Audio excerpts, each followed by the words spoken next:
감사합니다. 할렐루야. 행복하십시오. 성령 충만하십시오. 부활의 삶을 살아라, 이런 얘기 많이 들어보셨을 것입니다. 그럼 부활의 삶을 사는 것이 과연 어떤 삶인가? 우리는 부활의 삶을 살아가는 것이 때로는 이 마인드 컨트롤로 생각하기 쉽습니다. 근데 부활의 삶은요, 반드시 이 고난을 이겨내리라, 자기 스스로 용기를 북돋우면서 이겨낼 거야. 이것이 부활의 삶은 아닙니다. 또 일종의 소망을 갖는 것도 부활의 삶은 아닙니다. 소망을 물론 가질 수는 있는데 부활 정신으로 무장하여 버팅겨 버리라, 좋은 날 오겠지, 이게 부활의 삶이 아니라는 것입니다. 의외로 우리 부활의 삶은 참으로 실제적이고 또 영적인 것입니다. 우리는 이 시간 부활의 삶이 과연 어떤 삶인가라고 하는 것을 오늘 본문 말씀을 통해서 우리 함께 나눠보고자 합니다. 이 부활의 삶이라고 하는 것은요, 육신의 제한을 뛰어넘는 삶입니다. 즉 영적인 삶을 살아가는 거예요. 부활의 삶이란 우리가 육신으로 거하기는 하지만 육신의 삶이 아닌 삶을 살아가는 것이 부활의 삶입니다. 목사님, 그 말이 더 어렵습니다. 자, 오늘 본문 말씀 19절의 말씀을 보면, 이날 곧 안식 후 첫날 저녁 때에 제자들이 유대인들을 두려워하여 모인 곳에 문들을 닫았더니, 지금 제자들이요, 예수님이 십자가에서 죽으시고 난 이후에 또 유대인들이 성난 그 군중 심리를 가지고 예수님을 죽였잖아요. 그러니까 이 본인들도 예수님을 따라다녔기 때문에 유대인들이 혹시나 죽이지는 않을까, 그런 걱정이 생긴 겁니다. 자기 자신들을 죽이려고 하는 사람들이 얼마나 무섭겠습니까? 그들을 두려워하여 모인 곳에 문들을 닫았더니, 단수로 기록된 것이 아니라 문들을 복수로 기록되어 있는 거예요. 그들이 거하고 있는 집에 모여 있는 곳에 문이란 문은 싹 다 걸어 잠근 겁니다. 얼마만큼 그들이 두려움에 떨고 있었는지를 알게 해주는 대목입니다. 그래서 문들을 닫았더니, 이 닫다라고 하는 이 단어의 뜻이요, 하늘이 비를 내리지 않게 하다. 그러니까 하늘이 어떤 주권자가 비를 내리지 않게 하는 것, 꽉 묶어두는 것을 이야기합니다. 그런 것처럼 지금 아무도 못 들어오게, 물 한 방울 새어 들어오지 못하게 모든 문은 싹 다 걸어 잠근 겁니다. 근데 희한한 일이 벌어졌어요. 예수께서 오사 가운데 서서 이르시되 너희에게 평강이 있을지어다. 이게 무슨 조합입니까? 아무도 들어오지 못하도록 문이란 문은 싹 다 걸어 잠궜는데 예수님께서 그 제자들이 모인 그 한 가운데에 서서 말씀하시기를 평강 있으라. 질문 드리겠습니다. 여기 제자들 가운데 문들이 꽉꽉 닫히고 제자들이 서 있는 가운데 예수님 그 가운데 서 계셨어요. 여기에 나타나신 예수님은 사람일까요? 귀신일까요? 사람 맞습니까? 귀신이 아니고요. 근데 어떻게 들어왔어요? 여기 계신 예수님은 영일까요? 아니면 육신일까요? 영이요? 왔다리 갔다리 하시네요. 그러나 여기 나타나신 예수님은요, 사람으로 나타나신 것이지 귀신으로 나타난 것이 아니에요. 24절 이하의 말씀을 보면 도마도 그런 생각을 했던 것 같아요. 예수님, 부활하신 예수님을 봤다고 그러니까 니들 혹시 귀신 본 거 아니야? 그러니까 아니다, 우리 분명히 살아계신 예수님, 육신으로 부활하신 예수님 봤다. 내가 만져보지 못하면 못 믿겠다. 8일 후에 동일한 상황 가운데 예수님이 다시금 나타납니다. 그때는 도마도 있었어요. 26절의 말씀을 보면 여드레를 지나서 제자들이 다시 집 안에 있을 때에 그때는 도마도 함께 있고 문들이 닫혔는데 19절과 동일한 상황입니다. 예수께서 오사 가운데 서서 이르되 너희에게 평강이 있을지어다. 도마한테 물어봅니다. 내 손가락을 이리 내밀어 보고 내 손을 내밀어 내 옆구리에 대어보라. 만져보라는 얘기죠. 예수님이 영이었다면 만질 수 없는 부분입니다. 육신이었기 때문에 예수님이 이렇게 말씀하셨죠. 자기 눈으로 확인이 된 순간 더 이상 만져볼 것도 없이 나의 주님이십니다. 나의 하나님이십니다. 위대한 신앙의 고백을 하게 되었던 것이죠. 예수님이 부활하신 이후에 또 베드로가 그 십자가에서 죽으신 이후에 베드로가 갈릴리 바다로 다시 그물을 잡고 나갔습니다. 밤새도록 그물을 내려 물고기를 잡았지만 잡지 못했어요. 예수님께서 내 오른쪽에 다시 한번 내려볼래? 내렸다가 올리니까 물고기가 153마리가 잡혔어요. 그래서 153 볼펜이 생겨났습니다. 모나미 볼펜 대박 났어요. 이런 사업 아이디어가 어디서 왔겠습니까? 저는 그 사장님이 굉장히 영적인 분이라 저는 생각을 합니다. 육신으로 살았다면 그거 보이지 않았을 거예요, 숫자를. 자, 그리고 예수님이요, 그 잡은 물고기 좀 갖고 와라. 그래서 예수님이 직접 조반을 만들어 주시고 물고기를 그래서 같이 나누어 드셨어요. 예수님이 귀신이라고 한다면 그 음식을 먹을 수 있었겠습니까? 만약에 여러분들이 제사상 차리는데 조상들 먹으라고 차려놓은 거 아니에요? 근데 숟가락이 막 움직이고 젓가락이 막 움직이면 여러분 어떻게 되겠어요? 기절합니다. 까무러칩니다. 예수님은 귀신이 아니고 사람입니다. 예수님은 육신으로 부활하신 것이에요. 귀신이었다고 한다면 금방 공포에 질렸을 거예요.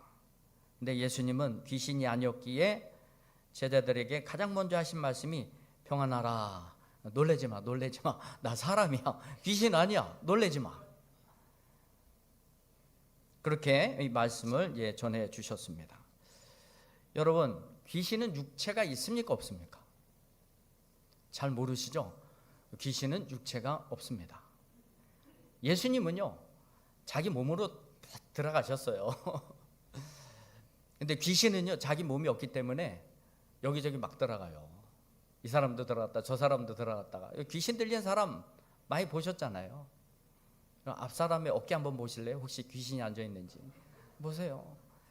심령이 약하고 그리스도의 영이 그 안에 충만하지 못한 사람들은요, 귀신이 틈탄다니까요. 자기 몸이 없으니까 막 들어가요. 돼지떼한테도 들어가고 막 들어가요. 빈집에도 들어가고. 안 들어가는 데가 없어요. 얘는 다른 데 그냥 오만 데 다 돌아다니면서 들어가요. 어디만 못 들어오냐? 그리스도의 영으로 충만한 사람에게만 못 들어가는 거예요. 그러니까 여러분들이 주의 영으로 충만하셔야 돼요. 예수님께서는요, 육신으로 부활하신 것입니다. 예수님은 육신으로 부활하셔서 사람들 앞에 나타나신 것이에요. 근데 제자들 가운데 문 꼭꼭 다 걸어 잠궜는데 육신으로 부활하신 예수님이 그 한가운데 들어가서 서 계세요. 도대체 무슨 노릇입니까? 어찌된 노릇입니까? 이거 귀신이 아니고서야 불가능한 일 아니겠습니까? 그런데 육신을 입고 그렇게 하셨다는 것이죠. 여러분, 부활의 육체가 그런 겁니다. 부활의 육체가 그런 것입니다. 예수님의 부활체는 육신이지만 영적인 쓰임에도 완벽하게 맞춰져 있습니다. 쉽게 이해는 가지 않습니다. 쉽게 이해는 가지는 않지만 예수님께서 육체로 부활하셨지만 이 물리적인 세계를 뚫고 왔다 갔다 할 수 있는 이런 영적인 부활체이기도 한 것인 거예요. 단어가 좀 오해가 됐을 수도 있는데 어쨌든 예수님께서는 그 육체로 부활을 하셨지만 어떠한 것도 장애가 되지 않을 정도로 통과할 수 있는 그런 몸으로 부활하셨다는 것이죠. 이 부활된 육체가 되어야 우리가 천국에 살아가기에 적합한 몸이 되는 겁니다. 우주복을 입지 않고도 우리가 살 수 있는 그런 몸으로 변화가 되는 것이다. 저는 그렇게 추측을 좀 해봅니다. 거지 나사로가 죽었을 때에 천사들이 수종들더라. 천사들이 와서 데리고 가는 거예요, 아브라함의 품으로. 근데 뭐 우주복 입혀 갖고 갔을까요? 우주선 태워 갖고 갔을까요? 사도 바울은 그 천국을 삼층천이라고 표현을 하고 있는데 거기까지 어떻게 데리고 갔을까요? 여러분, 얼마 전에 그 달 탐사선이 귀환을 했어요. 며칠 전에. 근데 이 대기권 진입하는데 그 온도가 2700도입니다. 그것을 견뎌내고 우리 바다에 떨어졌어요. 여러분, 그것을 견뎌내야 되잖아요. 여러분, 그 이상의 온도가 더 될 수 있고 또 숨도 쉴 수 없는 그런 공간에 우리가 통과하려면 몸의 변화는 좀 있어야 되지 않을까요? 이런 발칙한 상상을 제가 좀 해봤습니다. 물론 성경에 나와 있는 것은 아니고요. 제가 말씀드리고 싶은 핵심적 요지는 그거예요. 예수님이 육신으로 부활하셨지만 영적인 쓰임새에도 적합하게 부활하셨다.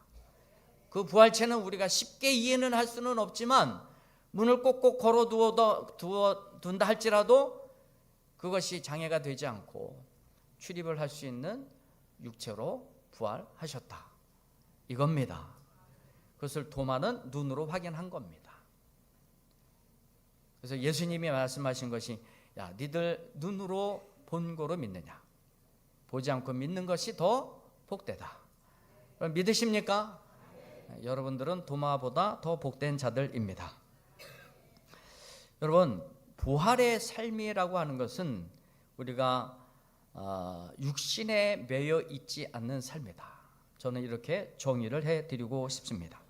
예수님께서 육체로 부활하셨지만 육체적 한계를 뛰어넘어 사셨듯이 부활의 삶이라고 하는 것은 우리가 육신에 매여 사는 삶이 아니라고 하는 것이죠. 로마서 8장 5절과 6절의 말씀을 보면 육신을 따르는 자는 육신의 일을, 영을 따르는 자는 영의 일을 생각하나니 육신의 생각은 사망이요 영의 생각은 생명과 평안이니라. 육신의 생각은 사망이요 영의 생각은 생명과 평안이니라. 그러니까 이 부활의 삶이라고 하는 것은 육신에 매였던 삶이 다시 육신에 매여 있는 삶으로 돌아가는 것이 아니라 그것을 초월하고 그것을 뛰어넘는 영의 생각을 가지고 살아가는 것이에요. 믿으십니까? 그래서 예수님이 말씀하십니다. 성령 받아라.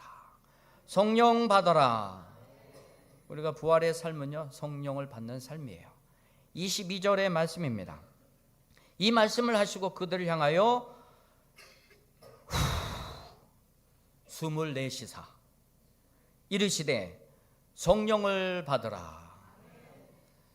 혹시 여러분 양치질을 아침에 하고 오셨다면 옆에 있는 분들에게 퍼포먼스를 한번 해주세요. 후 하고 성령 받으라 한번 해보세요. 시작. 예, 저 입냄새 때문에 뒤로 자빠질 사람 한 3분 계신데 여기 숨을 내쉬고 성령을 받으라. 이게 모티브가 어디냐면 창세기 2장 7절입니다. 여호와께서 하나님이 땅의 흙으로 사람을 지으시고 생기를 그 코에 불어 넣으시니 사람이 생명이 된지라. 요거랑 똑같은 의미입니다. 생기 후 불어 넣었을 때에 그 흙이었던 사람이 생명이 된 겁니다. 제가 한번 말씀드렸는데 이 생기가 없는 사람은 다윗의 조각상, 미켈란젤로의 다윗 조각상과 똑같다. 아무리 저처럼 잘생겼다 할지라도 생기가 없으면 아무것도 아닌 거예요. 그냥 석고상에 불과한 것입니다. 지금 성령 하나님께서 제자들에게 지금 하시는 일이 무엇입니까? 이제 생기를 불어넣어서 태초에 인간이 만들어지고 태어났듯이 이제 성령으로 새 사람이 될 것을 기대하면서 성령을 불어 넣으신 것입니다. 부활의 삶이라고 하는 것은 이제 우리가 성령으로 사는 삶을 의미하는 것입니다. 우리 이제까지는 우리가 인간적 창조, 창세기 2장에 그 생기를 불어넣기 이전에 그런 흙과 같은 존재로 살아갔다고 한다면 이제는 그것을 뛰어넘는 영적 존재로 살아가야 한다는 것을 말하는 것입니다. 하나님께서는 인간을 창조하시고 성경의 구약의 역사를 보게 되면 인간이 타락하고 육신으로 전락하고 육신의 삶을 살아갈 때마다 하나님께서는 여지없이 심판을 행하셨어요. 가장 대표적인 것이 노아의 홍수로 심판하신 것입니다. 노아의 홍수 사건 때에 그 시작이 이렇습니다. 하나님의 아들들이 땅의 딸들을 사모하고 사랑하여서 결혼하게 된 겁니다. 그래서 이 하나님의 백성들이 육의 사람으로 변해가는 거예요. 얼마나 죄를 많이 지었길래 하나님이 사람을 지으신 것을 한탄하셨다. 그때 하나님의 입에서 나온 입김은 사람을 살리는 생명이 아니라 한숨이셨어요. 아이고 내 팔자야, 내가 저것들을 왜 만들어가지고, 이런 마음이셨다니까요. 한숨 쉬셨어요. 한숨 쉬어서 세상을 물로 심판하시기로 작정하셨습니다. 인간이 육신으로 타락하고 하나님에 대한 관심도가 떨어지고 육신의 관심도가 높아지며 살아갈 때마다 하나님은 여지없이 심판을 하십니다. 마태복음 24장 25장에는 마지막 말세 때 종말에 나타날 일들에 관해서 이야기합니다. 그때도 예수님께서 하신 말씀이 무엇이냐면 종말의 때는 노아의 때와 똑같다. 노아의 때가 어느 때입니까? 하나님에 대한 관심이 없었던 세대였습니다. 그래서 성경에도 그렇게 마태복음에도 얘기해요. 노아의 때는 시집가고 장가가고 먹고 마시고 이런 일상의 삶에 빠져서요, 쾌락에 빠져서 하나님에 대한 관심이 없는 거예요. 그 120년 동안 방주를 짓고 있는데 왜 여기다가 방주를 짓나 묻는이 하나 없었습니다. 관심이 없었어요. 마지막 말세 때도 역시 마찬가지입니다. 지금 육신으로 살고 있는 모든 사람들 향해서 지금 선포하시는 내용이 무엇이냐면 하나님에 대해서 좀 관심 좀 가져라. 예수님에 대해서 관심 좀 가져라. 여기 앉아 계신 여러분들에게도 지금 부활의 신앙적 권면으로 여러분들에게 말씀드리고 싶은 것은 더 이상 먹고 마시는 일에만 매이지 말아라. 영적으로 살아갈 것에 대한 결단과 결심이 있어야 된다는 것입니다. 산상수훈에서도 예수님 말씀하시잖아요. 먹고 마시고 입는 거, 우리 늘 관심이 이거잖아요. 육신적인 것이잖아요. 여기서 벗어난 삶이 있나요? 얼마나 초월해서 사십니까? 하나님께서 원하시는 삶은요, 영적인 삶이에요. 부활의 삶의 핵심 목표는 우리에게 주신 성령을 따라 살아가는 것입니다. 이제까지 우리가 육신으로 살아왔다면, 육신의 한계를 벗어나지 못하고 늘 끙끙거리며 살아왔다면, 이제 그 한계를 뚫고 제자들 앞에 섰던 그 예수님께서 성령을 받으라고 말씀하셨던 것처럼 우리가 그 성령으로 말미암아 변화되고 주의 능력을 힘입어 살아갈 것을 기대하시는 것이 부활의 삶의 핵심인 것입니다. 여러분, 성령은요, 영을 살려내는 것입니다. 우리가 육은요, 영을 살려낼 수가 없습니다. 영이 살아야 하나님을 알게 됩니다. 영이 죽으면요, 하나님을 몰라요. 영이 죽으면 하나님에 대한 두려움이 없습니다. 우리 육신의 눈도요, 깜빡 어느 때는 못 보고 지나가는 것도 있고, 여러분 그렇잖아요. 주보 광고도 분명히 활자로 인쇄되어 있고 다 보고 했는데도 그런 광고 있었어? 나 못 봤는데? 이러잖아요. 그러니까 육신의 눈으로도 어떤 때는 못 보는 것들이 있는데, 여러분 영이 죽어 있으면 하나님을 결코 볼 수가 없습니다. 나 신앙생활 이렇게 했는데도 왜 하나님 내 볼 수가 없죠? 그 속에 영이 죽은 겁니다. 영이 살아있어 봐요. 왜 안 보이나? 다 보입니다. 영이 죽어 있으니까 못 보이는 거예요. 영이 죽어 있으니까 육신으로 살면서 문제만 일으키게 되는 것이죠. 하나님이요, 육신으로 자꾸 죽어가는 영혼들 향해서 얘들 그냥 이렇게 내둬서는 안 되겠다. 그래서 에스겔 15장과 예레미야 31장에 보면은 내가 이제 새 영을 부어주겠다. 새 영을 부어주겠다. 그 새 영이 뭡니까? 성령이에요. 성령을 내가 부어주겠다. 그래야 우리가 살 수 있다는 것을 하나님이 아신 것이죠. 그래서 오순절 성령이 마가의 다락방에 임하고, 그때 성령이 임하심을 통하여서 이제 성령의 시대와 함께 말세의 시대가 된 겁니다.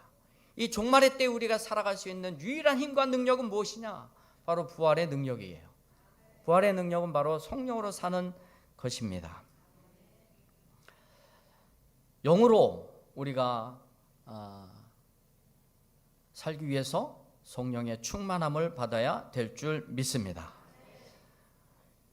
우리가 영으로 살고 육으로는 죽는 사람이 되어야 되는 거예요.